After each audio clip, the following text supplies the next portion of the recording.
après les grandes vacances, suivront la rentrée scolaire et celle académique. C'est ainsi que, sur toute l'étendue du territoire national, les établissements des enseignements maternels, primaires, secondaires et professionnels ont ouvert leurs portes le lundi 16 septembre 2019.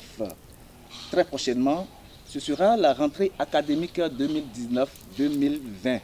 Pour aborder cette question liée à la rentrée académique 2019-2020, nous recevons sur notre plateau le coordonnateur du centre universitaire d'Adjara. Alors, bonjour monsieur, vous êtes Dr Rachad Ali, vous êtes le coordonnateur du centre universitaire d'Adjara. Merci d'accepter notre invitation. Merci beaucoup monsieur le journaliste. Chers amis internautes de Royal TV Bénin, bonjour et bienvenue sur cette émission. Avant d'aborder cette question liée à la rentrée académique 2019-2020, présentez-nous très rapidement, monsieur le coordonnateur, le centre universitaire d'Adjara que vous coordonnez. Merci beaucoup monsieur le journaliste. D'entrée de jeu, je vous remercie pour cette invitation que je juge vraiment nécessaire. Je salue également les téléspectateurs, pour ne pas dire nos très chers amis internautes qui suivent avec attention la chaîne Royal TV Bénin. Comme vous l'avez su bien présenté, je suis Dr Ali Rachad Kolaole, coordonnateur du centre universitaire d'Adjara. Pour rentrer un peu dans l'histoire, je puis vous dire que le centre universitaire d'Adjara n'était pas désigné au départ sous cette appellation. Ça a été créé en 2001 sous l'appellation d'unité pédagogique de l'ex-faculté des lettres sciences humaines de l'université d'Abomey-Calavi. Et pourquoi a-t-on créé l'unité pédagogique qui était délocalisée à Porte-Nouveau? C'était pour désengorger l'ancienne Flash qui était une faculté à fort effectif de l'université d'Abomey-Calavi. Donc avec cette affaire de pénurie d'amphi et consorts, les doyens d'alors ont décidé de créer l'unité pédagogique de Porte-Nouveau en 2001. Donc l'unité pédagogique de Porte-Nouveau a évolué dans le temps et en 2013, cette unité pédagogique de l'université d'Abomey-Calavi qui dépendait de l'ancienne Flash a pris l'appellation de la Flash Adjara en 2013. Une faculté à caractère spécial.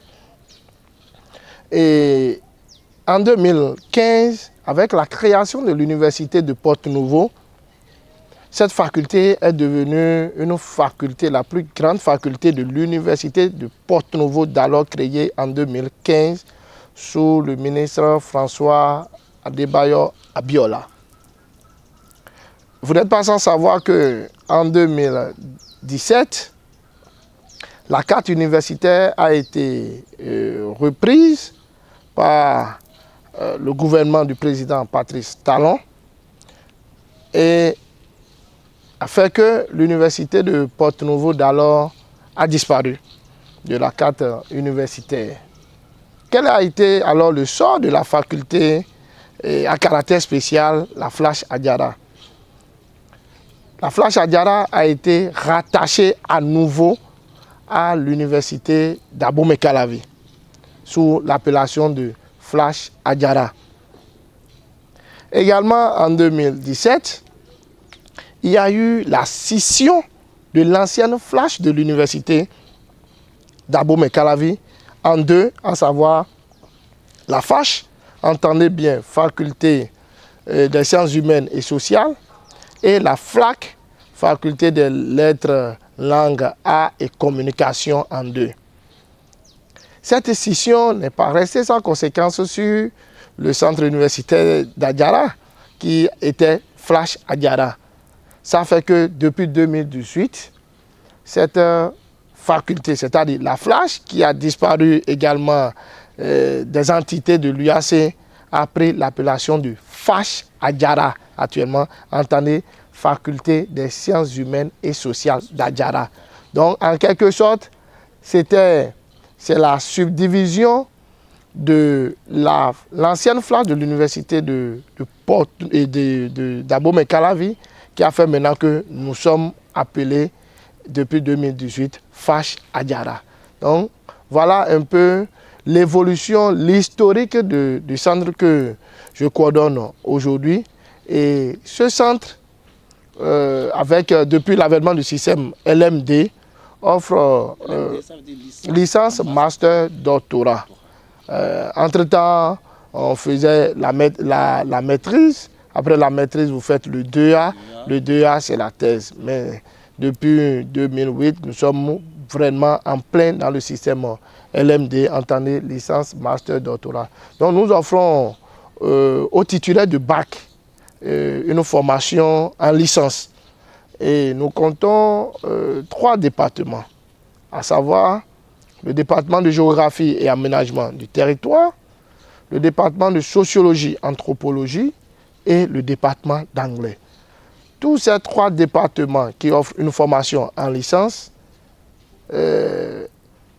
nous donnent aujourd'hui un effectif de plus de 5000 étudiants sur un espace de 22 hectares gracieusement offert par les autorités d'Adjara, de la mairie d'Adjara, que je remercie au passage, qui sécurise ce site aujourd'hui avec nous. Alors, docteur, bientôt ce sera la rentrée académique 2019-2020. Alors, quelles sont les dispositions que vous avez prises ou quelles sont les dispositions que vous êtes en train de prendre pour la mobilisation de ce centre?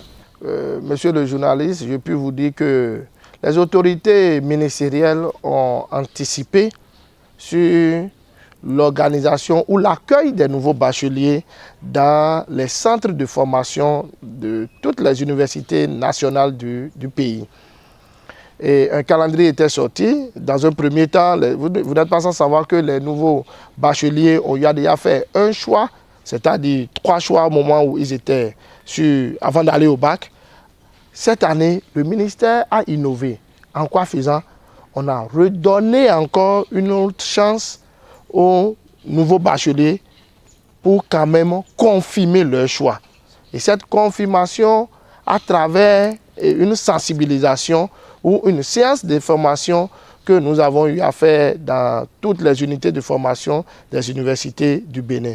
Donc nous avons sensibilisé, montré l'opportunité de à chaque comment on appelle ça, nouveau bachelier. Ce que nous avons su bien faire le 29 au centre universitaire d'Adjara, où nous avons informé les parents d'étudiants, les étudiants, parce que les nouveaux bacheliers, comme le bac, c'est le premier diplôme, on l'appelle le premier diplôme universitaire, nous les avons bien informés afin que chacun puisse refaire son choix. Alors, dites-nous, docteur, est-ce que les inscriptions ont-elles commencé? Non, nous ne sommes pas encore à la phase des inscriptions, mais nous sommes à la phase du dépôt des dossiers au niveau du centre universitaire d'Adjara. Et le dépôt a commencé depuis le 24 septembre et prend fin le 15 octobre 2019. Donc après cette phase maintenant, nous allons procéder à la sélection des nouveaux bacheliers. La sélection, donc ceux qui ont rempli les critères énumérés supra, c'est-à-dire ceux qui remplissent les conditions de la moyenne pondérée. Aujourd'hui, nous utilisons ce qu'on appelle les moyennes pondérées. Le directeur de cabinet l'a expliqué sur les médias, la façon dont nous avons procédé cette année à la sélection des gens qui doivent aller dans les écoles de formation. Donc maintenant, c'est le tour des facultés et je crois que c'est les mêmes critères que nous allons quand même appliquer. Donc actuellement, c'est la phase de dépôt des dossiers et ça prend fin le 15 octobre 2019. Est-ce que le ministre en charge de l'enseignement supérieur de la recherche scientifique a déjà choisi une date pour la rentrée académique 2019-2020? Ah oui, merci beaucoup monsieur le journaliste. Je crois que la rentrée officielle est prévue pour le 22 octobre 2019 à 9 h à l'Université d'agriculture de Porto-Novo. et précisément à Kétou, sur le site de Hawaï. C'est là où on veut lancer, donc ça fait le 22. Donc après ce lancement par Madame la ministre de l'Enseignement supérieur, la rentrée officielle au niveau de l'université d'Abomey-Calavi, université à laquelle appartient le centre universitaire d'Adiara, c'est prévu pour le 28 octobre 2019. Donc deux dates à retenir, 22 par Madame la ministre et le 28 par le recteur de l'université d'Abomey-Calavi et son équipe. Monsieur le coordonnateur, un mot à l'endroit des enseignants du centre universitaire d'Adiara que vous coordonnez. Ah, ok. Je vous remercie et vous n'êtes pas sans savoir que nous sommes en effectif très restreint au centre universitaire d'Adiara. Je vous ai dit que nous avons un effectif de plus de 5000 étudiants pour 14 enseignants permanents, y compris moi-même. 14 enseignants permanents. Bien que vous soyez le coordonnateur du centre, vous êtes aussi en situation de classe. Je suis en situation de cours, je donne mes enseignements comme il le faut et au contraire, je fais encore des heures supplémentaires. Donc même comme les tests le disent, en ma qualité de coordonnateur, je dois être dispensé de certaines heures, mais moi je ne regarde pas ça. L'objectif, mon objectif est celui de tous les enseignants du centre universitaire d'Adiara, c'est de donner le maximum de nous-mêmes à nos jeunes frères étudiants. Donc ça fait qu'avec notre effectif, on essaie quand même, vous-même il faut faire le calcul et le ratio. 5000, prenons même 5000 divisé par 14 enseignants. Voir le ratio, le nombre d'enseignants par étudiant. Donc, alors que le système LMD que nous appliquons, sincèrement, a bien fixé les normes. Un enseignant pour 200, 250 apprenants. Vous voyez que nous sommes déjà au-delà de 5500 étudiants pour chaque enseignant. Mais malgré ça, mes enseignants du centre universitaire d'Adiara ne sont pas fatigués. Ils sont déterminés à bien faire le travail. Je les remercie à travers votre canal et je leur dis que Dieu les protège et que ce qu'ils ont à donner, le savoir qu'ils ont à inculquer à nos jeunes frères, que Dieu les accorde la longévité et la santé pour que ça se passe bien comme ils ont l'habitude de le faire. Merci, coordonnateur. Est-ce qu'au cours de l'année académique, vous avez des activités professionnelles ou culturelles que vous organisez à l'endroit des étudiants de votre centre universitaire? Ok, merci beaucoup, monsieur le journaliste. Je crois que ces activités se passaient avant mon arrivée de façon disparate. C'est-à-dire quoi, vous allez entendre les ressortissants de telle localité se regroupent pour faire telle activité de réjouissance de ceci. Quand je suis arrivé, des étudiants de Dambo, d'Adon, de Bonou, de Kétou, de Sakété, etc., d'Aplahoué et consorts, de Kandi, parce que nous avons des étudiants de Kandi, de Bemereke et consorts, donc c'est un bras. Je dis non. Ça ne peut pas. À ma prise de fonction en février, le 12 février, après ça, j'ai dit mais non. Dans un lieu de savoir, ce n'est pas seulement la pédagogie, ce n'est pas seulement les enseignements que nous donnons, mais il faut la pause s'impose. Et quelle est la pause? La pause, c'est une pause récréative. J'ai appelé tous les responsables BUE et je les ai dit, mais ensemble, on est plus fort. Mettons-nous ensemble et organisons quelque chose. Moi, je n'aime pas la division. Quand j'ai dit comme ça, les responsables étudiants que je remercie au passage, ils ont assimilé la leçon et la nouvelle. Ils ont dit, ah, attention, coordonnateur, c'est une bonne chose. Comment on va faire? J'ai dit, mais maintenant, il faut faire un comité d'organisation. Proposez-moi vos éléments et je vais, l'administration aussi et les enseignants aussi. Donc, c'est comme ça. J'ai pu organiser pour une première fois depuis 2001 que l'unité pédagogique a été créée aujourd'hui FACH à Diara. J'ai organisé la journée des étudiants d'Adiara. C'est pour une première fois. Ça, je peux dire que c'est moi qui ai initié ça. Donc, on a appelé ça première édition. C'est vrai qu'il y a eu il y aura toujours des choses à améliorer parce qu'il faut quand même chercher à aller vers la perfection. Je crois que cette année, comme nous avons depuis un certain temps, avec le soutien du chef de l'État, une année académique très apaisée, je crois que nous sommes en train de nous préparer. Cette année, on va innover. En quoi faisant, par exemple, je ne vous souffle, je ne dévoile rien. Nous allons quand même introduire et organiser Miss, peut-être, comment on appelle ça? Oui, du centre universitaire d'Adjara. Et mieux, vous savez, je suis un amateur du football. Donc, l'année passée, comme c'était passé dans la précipitation, les enseignants n'ont pas pu quand même montrer leur talent d'anciens footballeurs. Donc, cette année, quand même, je tiens quand même qu'on organise, comme on a l'habitude de le faire. À Calavi, je vais faire quand même, on va jouer professeur contre étudiants. Merci. Et je crois que vous ne serez pas dessus. Donc nous avons des activités récréatives et nous allons quand même les agrémenter. Et vous serez quand même invités. Et d'ailleurs, Royal TV est notre sponsor, notre appui principal pour nos activités. Et je vous remercie. Je remercie également ceux qui vous suivent, des milliers d'internautes qui vous suivent au quotidien. Rapidement, un mot à l'endroit des étudiants et leurs parents. Ok, comme j'ai su bien le dire, monsieur le journaliste, au centre universitaire d'Adjara, c'est le travail bien fait dans la rigueur, la discipline et la courtoisie. C'est-à-dire quoi? J'ai dit aux parents d'étudiants, si vos étudiants, quand vous les mettez au centre universitaire d'Adjara, soyez sûrs qu'ils vont quand même sortir avec un background vraiment nécessaire.